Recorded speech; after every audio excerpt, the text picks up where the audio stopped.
Mesdames et messieurs, bonsoir. Soyez les bienvenus pour cette nouvelle édition de notre journal de 22 h. Au sommaire de l'actualité. À la une dans l'actualité nationale, le chef de l'État, M. Ismaël Omar Guelleh, a reçu le président du Puntland.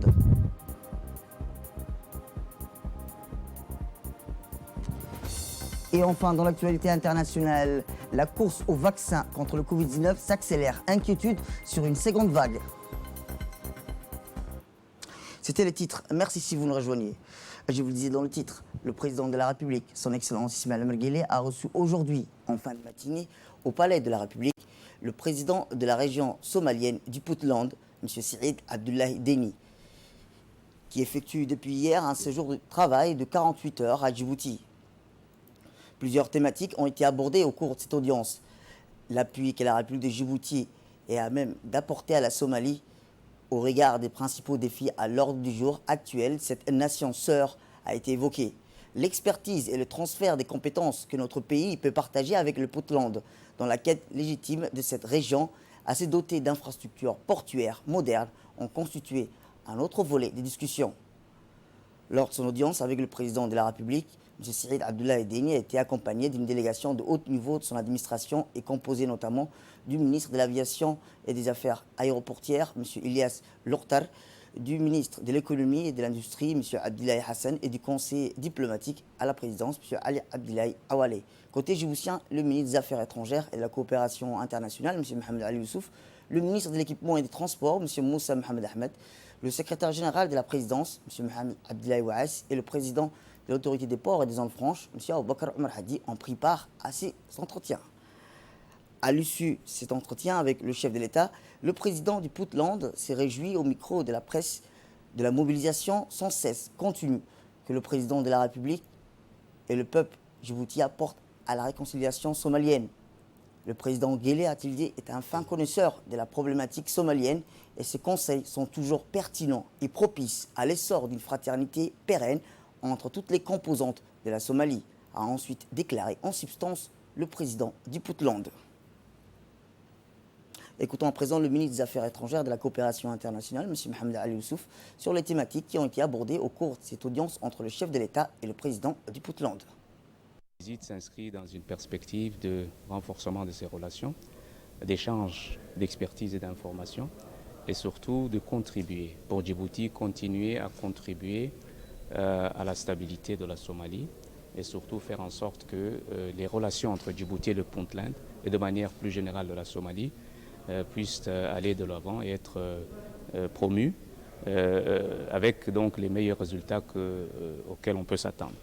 Le deuxième élément qui est important, Djibouti est engagé toujours dans un processus de réconciliation de nos frères somaliens, et je crois que nous allons poursuivre cet effort, et le président de la République a souhaité également consulter le président Deni sur ces questions, et ces consultations vont nous permettre d'aller de l'avant dans ce processus que nous sommes en train de mener.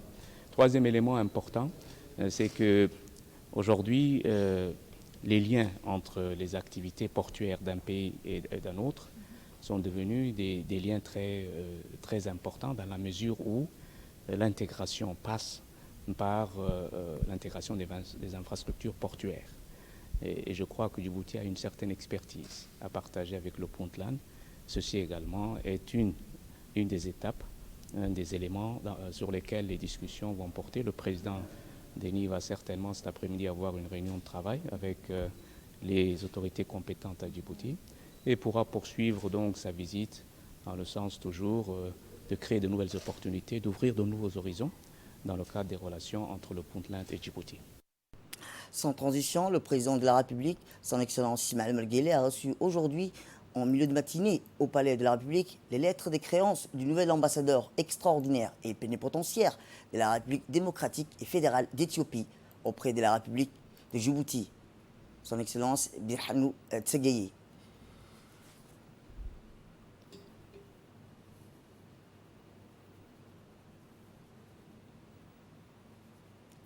Dans son allocution faite à l'occasion de la remise de ces lettres de créance, M. Birhanou Tsegaye s'est réjoui de l'honneur qui lui a été fait de représenter son pays auprès de la République de Djibouti, à un moment où les deux nations affichent des liens privilégiés, riches et étendus à tous les secteurs d'activité. Je ne cesse au profit de nos deux peuples frères d'œuvrer au raffermissement de ces relations exceptionnelles et d'intérêts partagés pour nos deux nations, a déclaré en substance le diplomate éthiopien.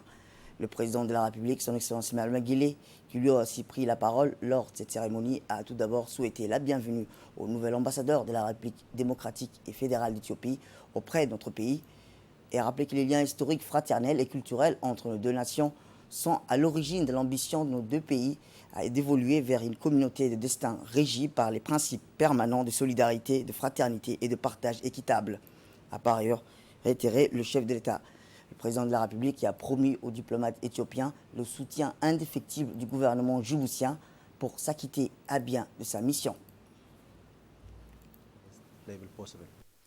To this end, I will work in close consultation and cooperation with Your Excellency and with your government officials. I am at your disposal at any time and place. I am also confident that I will enjoy your support like you did for many of my predecessors.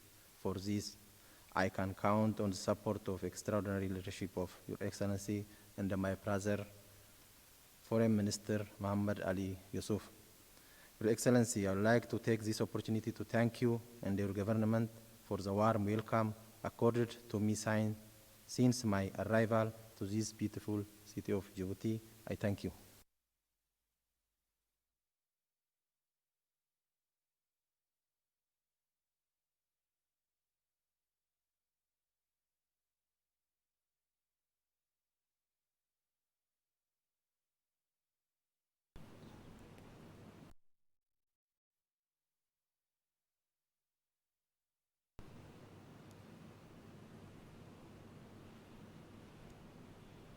Autre actualité dans ce 22h, c'est aussi le Premier ministre qui a provoqué aujourd'hui une réunion pour constater la situation et l'évolution du Covid-19 dans notre pays.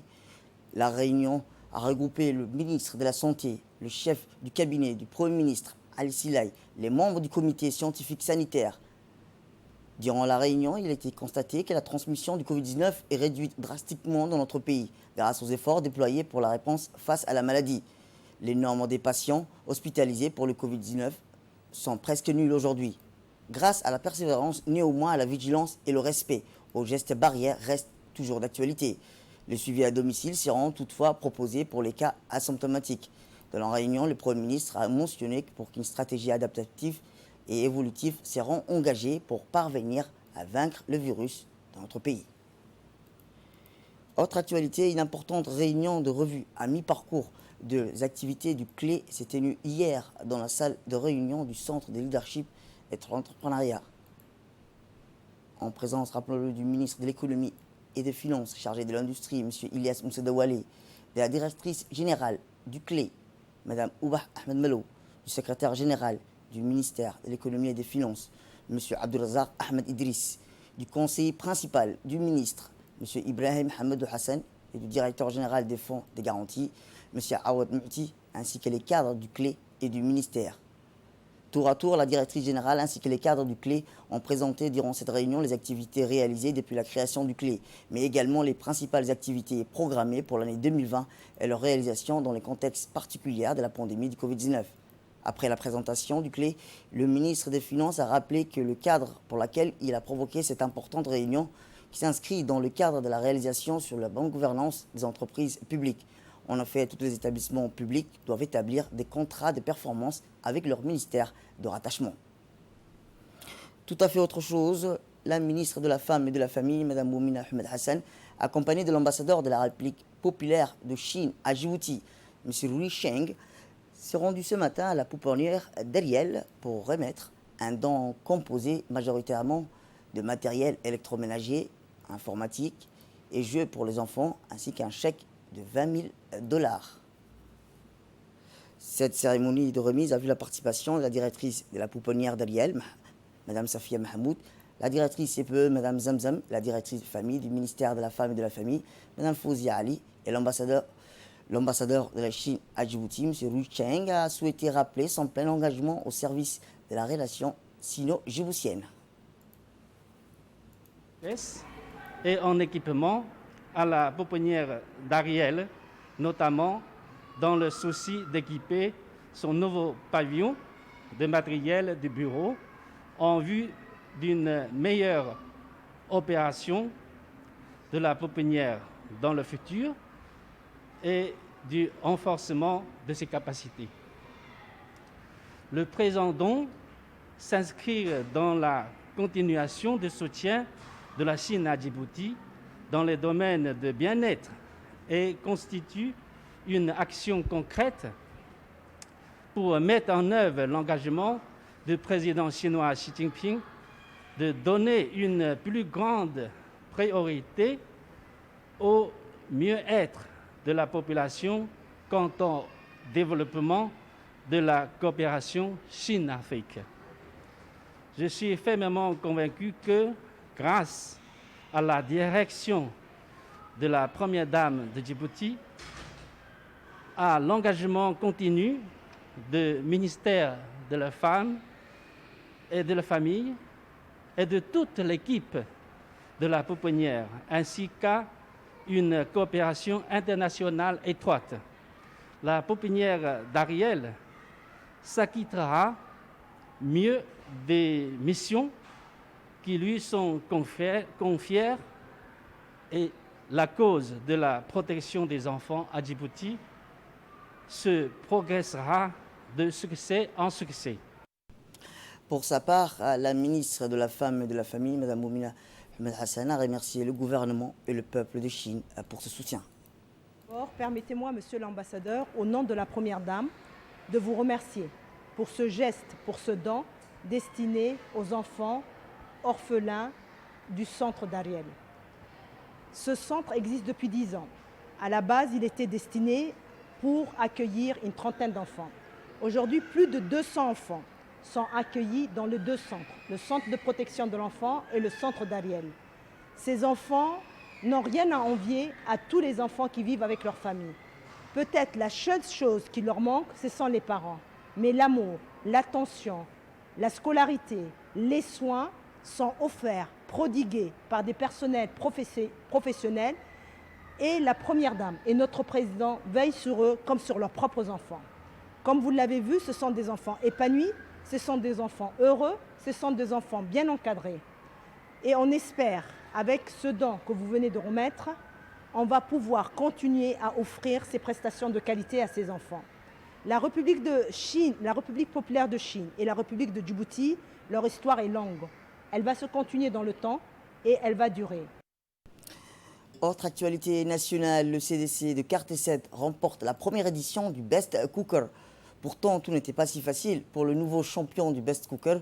D'une part, un candidat de taille, en face, le CDC de Heldaba, et de l'autre, un jury intransigeant, composé essentiellement des professionnels de cuisine. Rappelons-le, l'objectif de ce concours Best Cooker était de mettre en valeur nos talents dans le domaine de la cuisine et surtout nos différents maîtres. Les deux équipes se sont livrées une bataille culinaire en plein air devant un parterre d'invités et des spectateurs, en l'occurrence le secrétaire d'État à la jeunesse et au sport, Hassan Mohamed Kamil, de la ministre de la Femme et de la Famille, Mme Moumina Ahmed Hassan, la vice-présidente de l'UNFD, Mme Hassan Ahmed Bilil, les parlementaires, les honorables Safi Elmi et Ouma Hamid, ainsi que plusieurs autres amoureux de la cuisine. Grâce à une équipe soudée, rappelons-le, et talentueuse, le CDC de Cartesset vint à bout de son adversaire du soir en présentant le meilleur menu possible. Le jury ne pouvait que savourer, organisé par le secrétariat d'État à la jeunesse et au sport, en collaboration avec le ministère de la Femme et de la Famille, l'UNFD. Le concours Best Cooker était avant tout l'occasion de mettre à l'honneur le métier et le savoir-faire de nos jeunes, les fédérer et rappeler que la gastronomie est un domaine qu'on ne doit pas négliger. Autre actualité, après avoir reçu par le secrétaire d'État à la jeunesse et au sport, Hassan Mohamed Kamil, les jeunes de Goubeto ont repris leur visite. Au menu, une visite au Bawadi Mall, et puis au port du SGTD, diverses activités sportives et récréatives, échanges interactifs avec les jeunes du Centre de développement communautaire des Cartois, et pour clôturer par la visite du stade Goulet. Les jeunes ont pu observer un accueil chaleureux par la directrice du stade, Mme Fatouma Dabelé, et son équipe avant de profiter d'une excursion scolaire dans tout le stade. Un séjour unique et inoubliable pour nous tous, commenta ce jeune avant de remercier le secrétaire d'État à la jeunesse et au sport qui n'a aménagé aucun effort pour faire de l'épanouissement de la jeunesse son domaine de prédilection. Santé pour clore l'actualité nationale, l'hôpital régional Dr Absiye d'Ali Sebié a enregistré une hausse d'activité ces dernières semaines. La direction de l'hôpital a assuré que toutes les prestations de soins spécialisés sont garanties et parfaitement dispensées au sein de la structure hospitalière, au même que les médicaments et consommables médicaux qui sont suffisamment disponibles et accessibles à tous les patients. L'hôpital régional affirme que ces activités d'hospitalisation de soins en ambulatoire ne souffrent d'aucune restriction et se déroulent normalement. A noter également qu'en période de pandémie et en raison des ouvertures des frontières terrestres, l'hôpital Dr Absiye coordonne les activités, les contrôles et d'investigation aux postes frontalières de Galilée et le cas échéant de prise en charge thérapeutique de cas diagnostiqués au Covid-19. Et enfin, suite au décès survenu de la défunte Moumina Guelleh Ahmed, le ministre du Travail chargé de la réforme et de l'administration, Ismaël Ibrahim Roble, adresse ses sincères condoléances les plus attristées au président de la République, M. Ismaël Omar Guelleh, à l'ensemble de sa famille et aux proches de la défunte. Que Dieu l'accueille dans son paradis éternel. Inna lillahi wa inna ilayhi raji'un. Et dans l'actualité internationale, je vous le dis dans le titre, la sénatrice Kamala Harris, 55 ans, a été choisie par Joe Biden pour défier Donald Trump lors de la présidentielle du 3 novembre prochain. L'annonce a été faite ce mardi par le candidat démocrate. Le ticket sera réuni ce mercredi à Wilmington, dans l'État du Delaware, pour exprimer ensemble. Fille d'immigrés jamaïcaines et indiennes, Kamala Harris a ouvert beaucoup de portes. Elle est la première femme et première afro-américaine à être élue procureure générale de la Californie, l'État la plus peuplée du pays, avant de devenir sénatrice. Puis en janvier 2017, elle avait prêté serment au Sénat à Washington, s'inscrivant comme la première femme d'origine d'Asie du Sud et seulement la seconde sénatrice noire dans l'histoire américaine.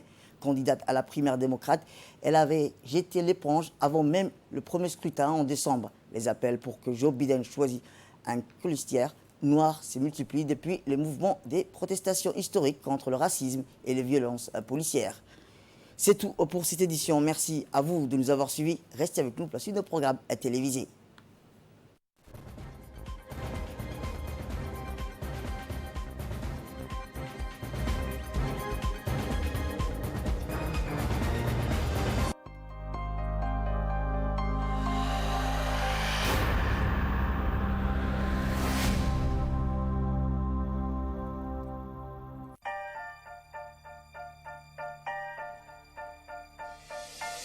Comme Jana, je vous sais un adi, monnaie.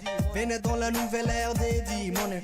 Plus besoin d'être traîné derrière nous les billets. Je laisse money gérer tout ma monnaie, digital money, self-made man. Du money la nouvelle ère dont je suis fan. Avec un clic, je m'achète tout. Avec un clic, frère, je paye tout.